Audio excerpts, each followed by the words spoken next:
hay makes up 80% of a typical rabbit diet. I think a lot of farmers are quite aware of this, okay? And I think we should dedicate more time to hay. Everything hay, from production of hay to storage to usage to benefit, etc., etc. Guys, the do's, the don'ts, hay has become the primary focus for Ace Rabbit Farm. And over the last 24 months, guys, we have gathered some amazing experiences. We have gone through phases of experimental phases. We've gone through now, currently at a mass production phases. And the performance on our animals so far, guys, has proven very, very positive. We are seeing our animals coming out with full of energy, alive. We are seeing our animals having their fare, smooth, not as rough, guys, just because we are feeding them top quality hay. And today, we have always believed in using, variety. And for that reason, we have planted at least 5 different variety of top grasses that we are using. And that is what we want to bring to you today. Guys, again, here at Ace Farm, we don't hide anything. We give you the information as raw as it comes. Guys, use it. Go out, experiment for yourself, and together bring your comments so that we can grow. Okay?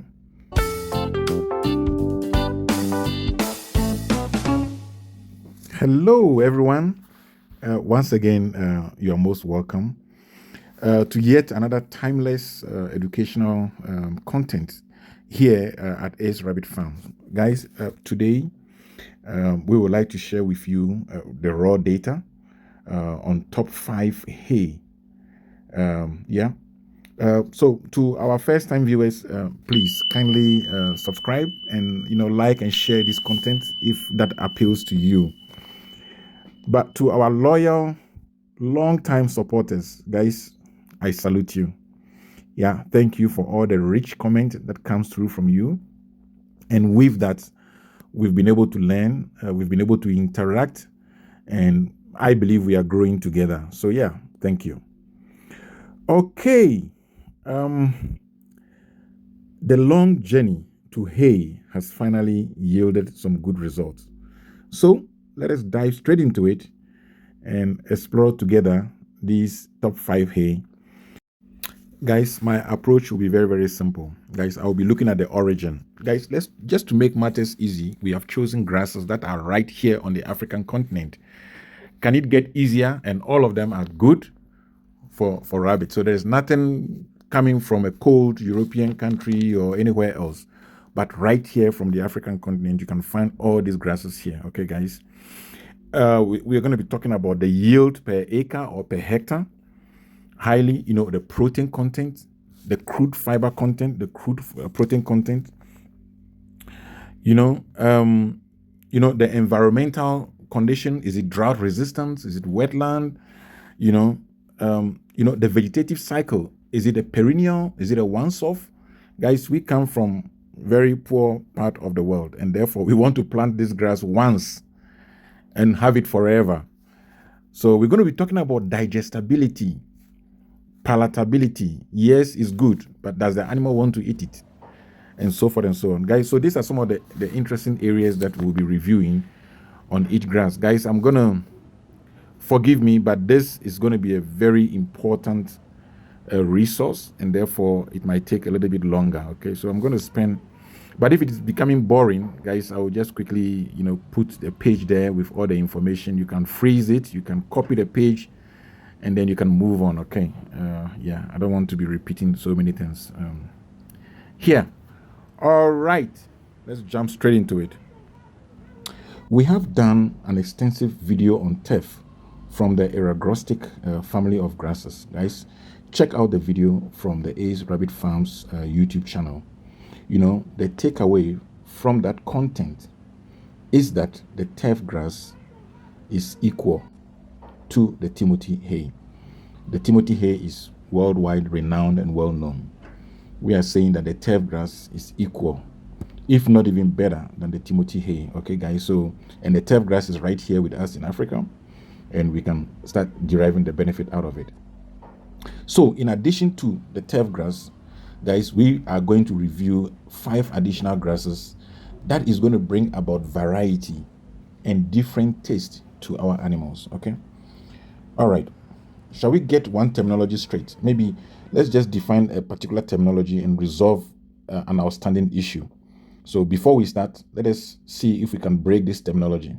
So when I speak about grass, I'm referring to proper grass, not alfalfa or tridax or dandelion or any other brushes or bushes or leaves. Grass as we know it, guys, grass. That is what we are talking about. Nothing more than that. Okay. I know in some cases people have, used the two words interchangeably. Sometimes they even call alfalfa as a grass, but that is not what I'm talking about today. Today I'm talking about grass, as you can see in the pictures there. Okay. All right. So the first on our list of the 5 grasses, guys, is going to be called the Aries grass. Aries actually comes from the family of Guinea grass. Yes. There are differences, and this difference makes a big difference to our animal. Okay, so let's go straight into the technical side, and the Aries grass is going to help us set up the format for which we are going to address these 5 grasses that I've listed here. So the first one is Aries. Okay, guys, you can see Clement, Ace Farm Manager, taking a stroll in the vast plantation of our Aries field. Guys, this is amazing stuff happening, and we are glad that you are on this journey with us, and together we are learning. So if we dive into the Aries grass, guys, the scientific name is called Panicum maximum. Okay, then there is this little CV which is attached to it. We'll come to that CV explanation. Okay, guys, it is a plant that originates right here in Africa. In some part of Africa, they will call it Tanganyika grass, Mombasa grass. I think in Southern Africa, they call it white buffalo. Then there is Paradile. And what we all know best, guys, is the Guinea grass. However, guys, this is a variety. The Aries is a variety. The various types, names, Tanganyika, Mombasa, they are all special variety of the same thing.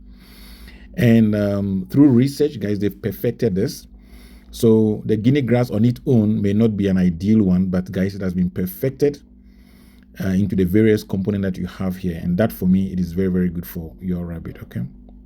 Nutritional value, guys, significant in protein content, 10 to 16%, guys. What I'm more interested in is the digestibility. When the animal eats it, is it able to digest it? 66%, okay, is digestible. And it's also nice to eat. It's palatable. So very, very excellent. Now, on the environmental side, guys, it is also drought resistance. And we know this very well when you compare Guinea grass. They grow all year round, and especially in the raining season, okay? Soil fertility must just be good for this particular variety. The other interesting part, apart from the nutritional value, the productivity of this crop, if you plant it as a hay, guys, you can get 30 tons per hectare per year. That, for me, is an amazing achievement. 30,000 kilograms for 1 hectare. I think a hectare is 4 acres. I'm not sure yet. We have to do the conversion. But 30 tons per hectare per year is sufficient for any standard rabbit farm that we have. Guys, 6 kilograms of the seed will give you 1 hectare. And you can harvest after every 6 weeks. What else do we want? You can harvest fresh grass sent for drying every 6 weeks.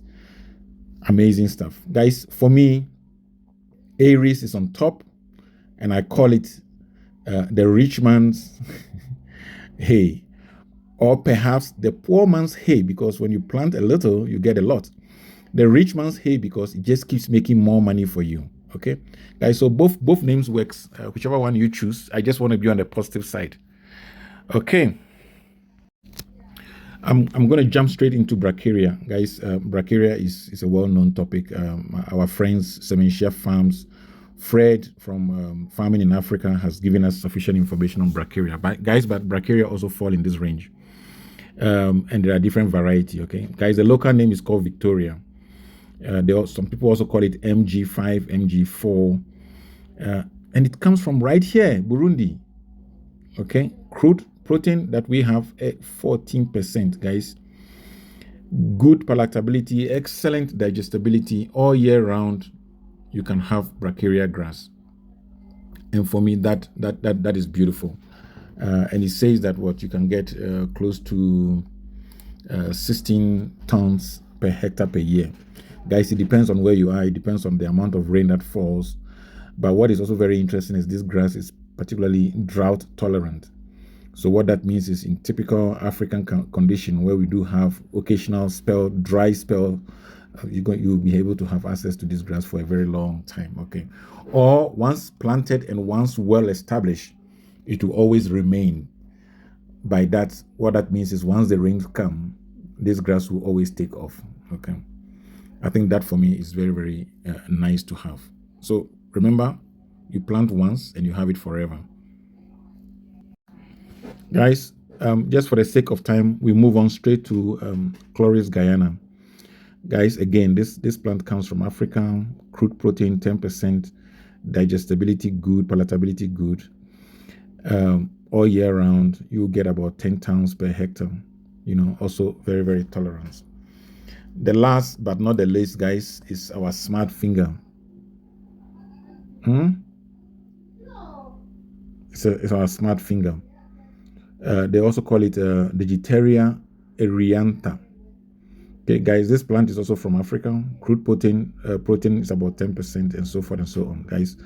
Now, having said all of this, what we take out from all these different type of grasses is that if we have 5, 6, guys, we've given our animal variety and they can choose and pick and really benefit from, different minerals and different protein that existed in these grasses. And that for us is the reason why on the field that you see Clement walking, there is Clement on the background. On the field that you see Clement walking, guys, we've planted all the 6 grasses that we have discussed in this group. Okay, the turf grass is there, it's on the background. The smart finger is there, the Chloris guyana is there, the 2 type of bracharia is there, and overall we have also the Aries grass. Okay, so guys, I guess this really brings us to the conclusion of the material we want to share with you on the various grasses. Now I'm tempted to go straight into the summary. In summary, guys, we have reviewed 5 grasses, quality top grasses that are all right here in the African continent around our market. Okay, to make hay for our own animals, guys. We spoke about the Aries, bracharia, and so forth that you can use to make your own hay. Now, one very important thing that I pick up is that these grasses can also be used for our goats, our cattle, our sheep, our wild game life, like the antelopes and the rest, guys. This is amazing. So again, rabbit has become the gateway animal.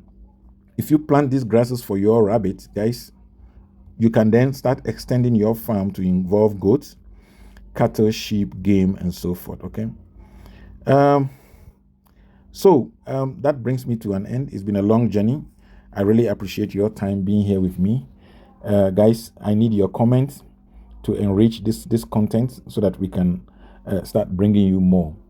Okay, I guess our next topic to explore will be around the drying processes. Right now, as I speak with you, Clement is busy harvesting and drying.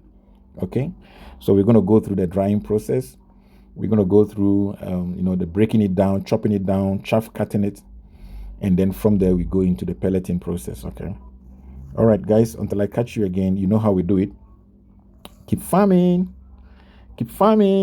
and I will catch you on the other side. Okay, guys, bye.